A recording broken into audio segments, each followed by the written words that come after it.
Olá, minha joia, sou Hugo Bandeira. Bia Kicis tenta passar pano para Eduardo Bolsonaro para variar, recebe verdades na cara, apela na réplica e é esculachada novamente no final. Espia. Eu vou encerrar esse bloco perguntando algo que todo mundo quer saber. Qual o impacto desse movimento do Eduardo Bolsonaro em 2026? Eduardo Bolsonaro quer o quê? Eu acho que ele já deixou bem claro que ele está lá lutando pela liberdade. Eles falam assim, vamos tirar o mandato dele. Ele falou assim, eu posso abrir mão do meu mandato, não me importa. Não vou voltar ao Brasil enquanto a gente não tiver liberdade, enquanto a gente não tiver segurança, enquanto nós não estivermos sendo ameaçados por esse regime que persegue opositores, que cala. Então, eu acho que o que o Eduardo Bolsonaro quer é ajudar o Brasil, lutar pela liberdade. Ele não está tão preocupado com o cargo, não. Zeca, o que Eduardo Bolsonaro quer com impacto em 2026? Ser candidato, deputado, senador, presidente da República? Eu não consigo avaliar o que ele está querendo. Como eu falei, a decisão ela é tão inesperada, né? Ela é tão fora do razoável, né? E eu estou questionando a mesa diretora, fiz isso hoje, porque é muito estranha a notícia, né? Ele fala que pediu licença por 120 dias sem remuneração. A gente vai conferir, começa a aparecer documentos que ele está numa missão oficial, né? Então, as coisas são incompatíveis, né? Ou ele pediu licença, ou ele está em missão oficial e mentiu, né? Ou ele está, inclusive, sem nenhum tipo de respaldo jurídico fora do país. Porque se ele não está em missão oficial, se ele não pediu licença, né? Ele está cometendo uma ilegalidade, ele está cometendo uma irregularidade. E ele conspirar contra o país, ele assumir que vai usar dessa fuga, talvez até de uma missão oficial, para defender os interesses do pai, também não me parece razoável, né? Se não é ilegal, é muito imoral. Agora tá evidente uma coisa, e as notícias começam a aparecer. O Eduardo Bolsonaro começa a partir dos Estados Unidos, né, fazer ameaças ao Supremo Tribunal Federal, a alguns dos ministros, inclusive falando em bloqueio de contas, que eu nem sei se os ministros têm nos Estados Unidos. Isso é uma falácia, tá blefando. Os Estados Unidos têm poder judiciário, tem leis, não é nem um deputado, nem um político que vai tomar alguma medida contra, né, um ministro aqui do Supremo Tribunal Federal, e o judiciário americano vai aceitar isso. O judiciário americano que inclusive já derrubou esse ano várias decisões do próprio presidente Trump, né? E essa história também de que tem uma grande amizade, que o Trump tá muito preocupado com isso, não é verdade, né? O Eduardo Bolsonaro foi lá na posse e ficou por lá de fora, não tava lá no salão principal, não foi convidado. O Jair Bolsonaro não conseguiu ir pra posse porque não tinha um convite formal, legal, adequado. Então também tem muita ficção por trás disso. Agora, aonde que ele quer chegar com isso?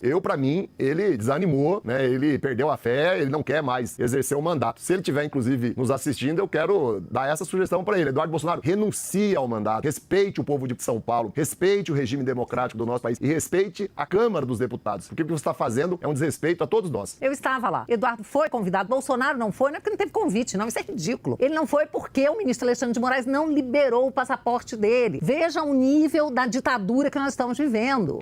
4 ou 5 chefes de Estado foram convidados e o presidente Bolsonaro foi convidado e foi negado a ele. E o Eduardo e todos nós tínhamos um lugar, estávamos na lista de convidados. Houve um frio, o frio mais rigoroso desde a época do Ronald Reagan. Então, pelo amor de Deus, querer mentir que não existe essa relação em que o Eduardo não foi Bolsonaro, não foi convidado, ou Jair Bolsonaro, aí não dá pra ficar quieto. Vamos à verdade dos fatos. O Bolsonaro só foi impedido de viajar, né? O judiciário só negou porque ele não conseguiu apresentar um convite. A verdade é essa. Apresentaram um e-mail que era de um cadastro que qualquer um poderia fazer, que retornava um e-mail automático. Quem tá dizendo isso não sou eu. Quem disse isso foi o Poder Judiciário Brasileiro, a Suprema Corte do nosso país. E o que apareceu foi um e-mail, não apareceu um convite. Então não há essa relação, é uma fantasia que os Estados Unidos, o presidente americano, vai parar o que tá fazendo e vai se ocupar com essa questão familiar aí, né, e um processo de golpe que aconteceu no país e que agora vai ser julgado na Suprema Corte com toda a soberania que o Brasil tem. O Brasil não vai baixar a cabeça pra ninguém, o julgamento vai acontecer, o Jair Bolsonaro vai ser preso, como outros já foram presos e estão presos.